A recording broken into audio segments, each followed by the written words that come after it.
অর্ধেক হতে গেছে, সে মারা গেছে। এই 17 মাসে টলার আসছে, মনে 12 জন মহিলা মারা গেছে। একদিন আমার রাত 10টা বাজে কল করছে যে ডেলিভারি রুগী আছে, আপনি আসেন। আমি টলা নিয়ে আসছি, ওই মহিলার চিৎকার যে শুনি আমার গাল শিরে উঠছে। তার এমন চিৎকার এত, আমি যখন টলার তুলছি ওর ব্লাডে তার আমার রক্তে যে টলার ফানি আছে ওটা মিশে গেছে। কোনটা ফানি কোনটা রক্ত আমি আদৌ করতে পারি। আসসালামু আলাইকুম। আমি আসছি আজকে নিজুম দ্বীপে এবং হাতিয়া থেকে নিজুম দ্বীপ আসা পর্যন্ত রাস্তার যে বেহাল দশা এবং যাতায়াত ব্যবস্থা এতটাই খারাপ ছিল যে আমি সুস্থ মানুষ অসুস্থ হয়ে গিয়েছি। তো এইখানে একটা নদী পারাপার হতে হয়, সর্বোচ্চ 10 মিনিট সময় লাগে। এই পারাপারের যে ভাড়া নির্ধারণ করা হয়েছে সব জনসাধারণের জন্য, সেটা আমার কাছে অনেক বেশি মনে হয়েছে। 50 টাকা পার পার্সন, এবং গাড়ি নিয়ে যারা আসবে তারা গাড়ি সহ 200 টাকা, যেটা আমার কাছে অনেক বেশি মনে হয়েছে। এই ভাই এখানেই কাজ করে, মেবি নৌকা ট্রলারে কাজ করে। এই ভাই আমাকে বেশ কিছু কষ্টের কথা বললো, আমরা শুনবো তার মনের কষ্টের কথা। বলেন ভাই। আসসালামু আলাইকুম, আমি সুমন বলছিলাম হাতিয়া থেকে। যে ডিসিপ্লিনার যে খেয়াঘাট, ওটা আমরা কাজ করি টলারে। এবার ভাইয়ের সাথে কথা হয়েছে যে আমরা এই হাতিয়াতে 8 লক্ষ মানুষ বসবাস করি। আমাদের যে যাতায়াত অবস্থা রোড খুবই খারাপ। কোনো ভালো মানুষ যদি বাড়িতে একবার আসে, দ্বিতীয়বার সে আসে না। যে এই নচের ঘাট থেকে নামাই দু শুধু একবার এদিকে যাই, যে ওখান থেকে নদী দিয়ে চলে যায়। এবং আমাদের কোনো ভালো চিকিৎসা নেই। 8 লক্ষ মানুষের মাত্র 50 শয্যা একটা হসপিটাল আছে, তাও নিয়মিত ডাক্তার আসে না। আর রুগীর কোনো চাইলেও মানে মূল্য দেয় না এরা। এরপর হচ্ছে যে আমরা যদি কোথাও ভালো উন্নত মানের চিকিৎসা দিতে হয়, তাহলে যেতে হয় নোয়াখালী, নদী পার হয়।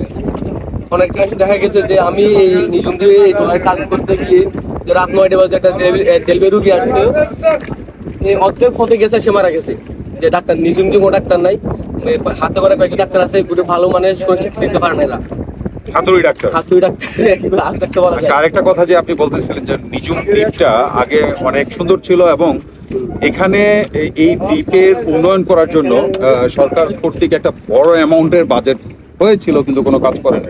সেই ব্যাপারে আমি জানতে চাচ্ছিলাম যে আমাদের এই নিজুম দ্বীপ সারা বাংলাদেশে যারা শুনে তারা আসে দেখা কিছু দেখার ছিল, এটা বিলুপ্ত হয়ে গেছে। যে অনেক হরিণ ছিল, তারপরে নদী নালা সৌন্দর্য ছিল, এটা বিলুপ্ত হয়ে গেছে। তারপরে অনেক শুনছি যে আমাদের নিজুম দিয়ে অনেক টাকা বাজেট হয়েছে, কিন্তু বাজেটটা অনেক কার্যকর হয় নাই। বাস্তবে দেখে শুনছি যে অনেক টাকা বাজেট হয়েছে, কিন্তু উন্নয়ন হয় নাই।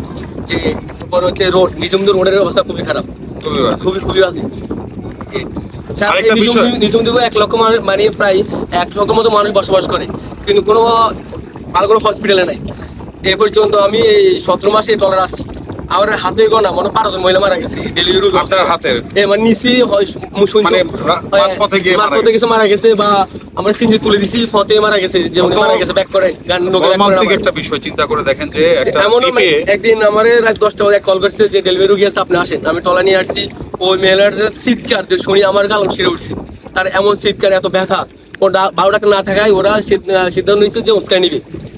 আমি যখন টলার তুলছি ওর ব্লাডে তার আমার রক্তে যে টলার ফানি আছে ওটা মিশে গেছে। কোনটা ফানি কোনটা রক্ত আমি আদৌ করতে পারিনি।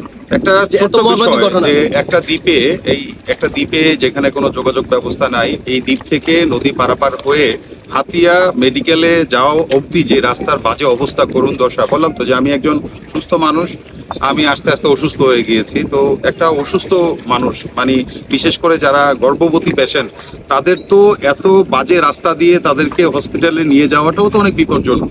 তা আমি সরকারের কাছে দৃষ্টি আকর্ষণ করবো একটা ছোট্ট বিষয়, সেটা হচ্ছে যে যারা চরাঞ্চলে বসবাস করে, যারা এরকম দ্বীপের মধ্যে বসবাস করে, তাদের এলাকায় চিকিৎসা ব্যবস্থা, শিক্ষা ব্যবস্থা এবং তাদের কর্মের একটা সুন্দর কর্ম ব্যবস্থা নিশ্চিত করা, এবং সেই সাথে তাদের যোগাযোগ ব্যবস্থাটা যেন একটু সুন্দর হয়, ভালো হয়, এটাই আমাদের দাবি।